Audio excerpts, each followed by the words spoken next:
ये जो आज की सबसे बड़ी खबर रही है उसी को हम आगे बढ़ाते हैं और अब इस पूरे स्टारलिंक के भारत में एंट्री को लेकर चर्चा करते हैं। आईएफएल सिक्योरिटीज के टेलीकॉम एनालिस्ट बालाजी सुब्रमण्यम मेरे साथ जुड़ गए हैं।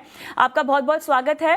और बालाजी, पहले तो एयरटेल और अब जियो करार तो हो गया है, सरकार की मंजूरी आनी बाकी है, लेकिन ओवरऑल अगर इस पूरे क्षेत्र की मैं बात करूं तो जो रिपोर्ट सामने आई है वो कहती हैं 2024 तक जो ये लेटेस्ट रिपोर्ट है वो कह रही है 1.7 लाख करोड़ का ये पूरा मार्केट हो जाएगा बाय 2028।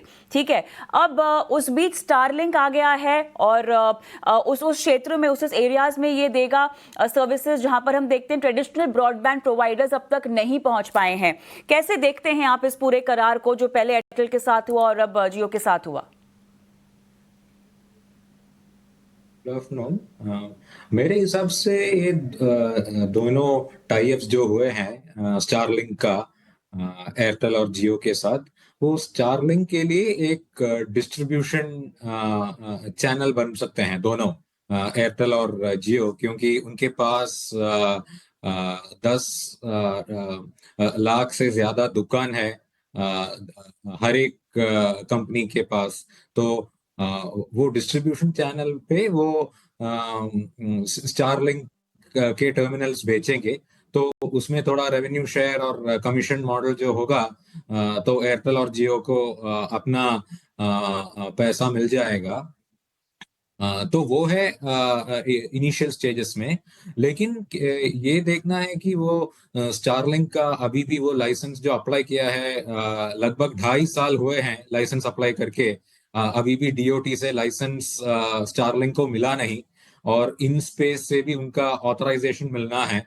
और उसके बाद टीआरएआई जो है, telecom regulatory authority of India, वो सैटेलाइट स्पेक्ट्रम का वो प्राइसिंग और स्पेक्ट्रम एलोकेशन, उन सब में अभी टीआरए का काम चालू है। तो वो सब हो जाने में तो कम से कम 6 या 9 महीने लग जी जाएंगे। उसके बिल्कुल, बाद इसी के लिए देखना है हमने कि देखा बालाजी पिछले साल जब एलन मस्क आए थे तो ये सब बातें उन्होंने की भी थी और एक रेगुलेटरी फ्रेमवर्क मस्क साहब ने जब आए थे भारत तो एक तैयार करने की कोशिश की थी, एक ग्राउंड तैयार करने की कोशिश की थी। सवाल अब यहाँ पे दोनों ही कंपनियों की के रेवेन्यू पोटेंशियल्स को लेकर मैं समझना चाह रही हूँ। हालांकि आपने सही कहा है कि हमारे पास जो कमर्शियल कॉन्ट्रैक्ट्स हैं उसकी डिटेल्स तो नहीं होंगी, लेकिन उसके बावजूद इन दोनों कंपनियों को पैर पसारने में कितनी सहायता मिलेगी? देखिए, रिलायंस जियो दुनिया में सबसे बड़ी डेटा टैरिफ वाली कंपनी है और स्टारलिंक हम जानते हैं कि सबसे ज़्यादा इनके जो इनरोड्स हैं ब्रॉडबैंड प्रोवाइड करने में वो बहुत ज़्यादा स्ट्रांग है, लेकिन इनके जो टैरिफ्स हैं, इनकी जो कीमत है, जो प्लान्स हैं, वो लगभग 18 गुना महंगे हैं। तो अब अफोर्डेबिलिटी एक बहुत बड़ा फैक्टर है जिसके बेसिस पे हम देख रहे हैं एयरटेल हो या जियो हो ये खेल करते हैं। तो अफोर्डेबिलिटी एक इश्यू है, क्योंकि इंडिया में जो मोबाइल आरपू है, वो $2-2.5 है। और अगर फिक्स लाइन का भी आरपू देखते हैं, तो वो भी $4-5 ही है सबसे चीपेस्ट प्लान के लिए। तो स्टारलिंक का अगर देखते हैं तो वो उसका प्लान यूएस में बिगिनिंग प्लान है $80 पर मंथ। और केनिया में जहाँ पे स्टारलिंक सबसे सस्ते प्लान्स लॉन्च किया है, वहां तो प्लान्स है लगभग $10 से वो प्लान शुरू होते हैं। तो $10 भी बहुत ज्यादा है, क्योंकि वो $10 में जो है उसमें 50 GB डेटा ही मिलता है मंथली। हमारे फिक्स ब्रॉडबैंड प्लान्स जो जियो और एयरटेल का आज के प्लान्स है, उसमें तो अनलिमिटेड डेटा तो मिलता है। तो अफोर्डेबिलिटी एक इश्यू है। गवर्नमेंट के पास वो यूएसओ फंड है, लेकिन वो तो pan India Starlink roll out के लिए वो इस्तेमाल नहीं किया जाएगा। मेरे हिसाब से मुझे लग रहा है कि ये नॉर्थ ईस्ट, जम्मू कश्मीर, ऐसे जो जगह हैं, वहां पे कन्वेंशनल ब्रॉडबैंड का पेनिट्रेशन कम है। वहां यूएसओ फंड से थोड़ा सब्सिडाइजेशन दे सकता है, लेकिन बिल्कुल, कितना है सब्सिडी और प्लान्स कितने पे बेचेंगे, वो सब हमको देखना है। एब्सोल्युटली। तो ये कुछ रोल आउट डिटेल्स जब हो जाएंगी मेरे ख्याल से औपचारिक घोषणा तभी पता चलेंगी बालाजी, लेकिन अब दोनों कंपनियों के लिए कितना बड़ा बाजार कैप्चर करने के लिए ये बताइएगा। वो कितना बाजार कैप्चर करेगा, वो प्राइसिंग के हिसाब से होगा। क्योंकि अगर आप 10 $10 का प्लान लेके आते हैं, तो पूरा मार्केट तो लगभग 2-3 करोड़ का सब्सक्राइबर्स शायद मिल सकता है। लेकिन अगर प्लान्स बहुत महंगे हैं, $20 है, $30 है, तो मार्केट बहुत कम ही होगा। लेकिन उसके लिए प्राइसिंग डिटेल्स, प्लान के प्राइसिंग डिटेल्स चाहिए हमें। एब्सोल्युटली, तो कुछ डिटेल्स यहाँ पर आनी बाकी है, लेकिन फिलहाल जो करार हुआ है उसका स्वागत है।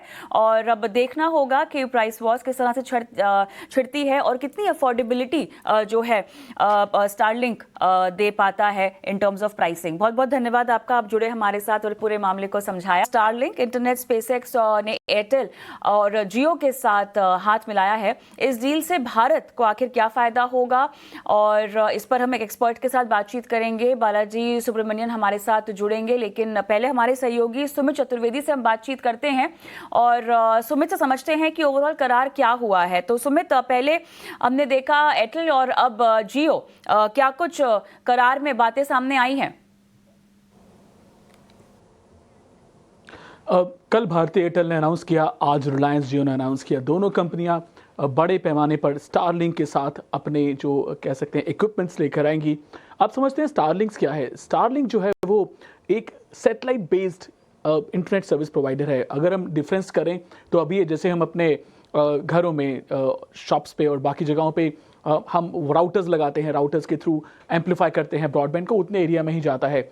ये स्टारलिंक के थ्रू सैटेलाइट से जाएगा, और सैटेलाइट्स की जो ओनर है स्टारलिंक के, एलॉन मस्क हैं। बहुत सी कंपनी और भी ऐसी सर्विसेज देती हैं, पर स्टारलिंक सबसे बड़ा है, सबसे फास्टेस्ट जो स्पीड है वो देता है। इसकी speed as fast as 150 Mbps तक हो सकती है। इसका फ़ायदा ये आता है कि अगर आप फार फ्लंग एरिया में जाते हैं, बहुत दूर जाते हैं, समुंदर में, रेगिस्तान में, वहाँ पे भी आपको कनेक्टिविटी मिलेगी। आपको बूस्टर की ज़रूरत नहीं पड़ेगी या फिर कोई ट्रांसपॉन्डर नहीं चाहिए होगा, बिकॉज ये सैटेलाइट से आता है, हमें डायरेक्टली वहाँ मिल जाएगा।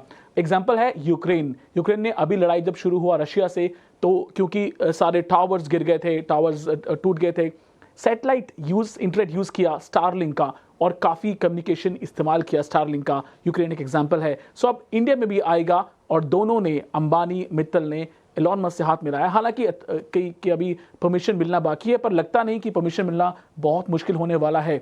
सो इसके चलते भारत के दूर दराज एरियाज में आपको एक्सपेंसिव नेटवर्क की ज़रूरत नहीं पड़ेगी, सैटेलाइट से डायरेक्टली आप वहाँ जा सकते हैं। एक एग्जाम्पल है भारत का केबल सिस्टम। जब शुरुआत में केबल सिस्टम आया था तो केबल की या तारें बिछाई गई थी, लेटर ऑन सैटेलाइट सिस्टम आया, DTH आया, और डायरेक्टली घरों में वो पहुंचाया गया। इसका ही हम कह सकते हैं एक एग्जांपल है कि जो स्टारलिंक है वो सैटेलाइट के थ्रू ब्रॉडबैंड देगा। परमिशन मिलते ही शुरू हो जाएगा, और जाहिर सी बात है कि इसमें कुछ जो पैकेज है वो अनाउंस करेगा। तो इसमें LEO यानी लो अर्थ ऑर्बिट में सैटेलाइट्स होती हैं, वो बीम करती हैं इंटरनेट को, एंड इट कहीं भी जा सकता है दुनिया भर में, भारत में भी किसी भी कोने तक पहुंच सकेगा।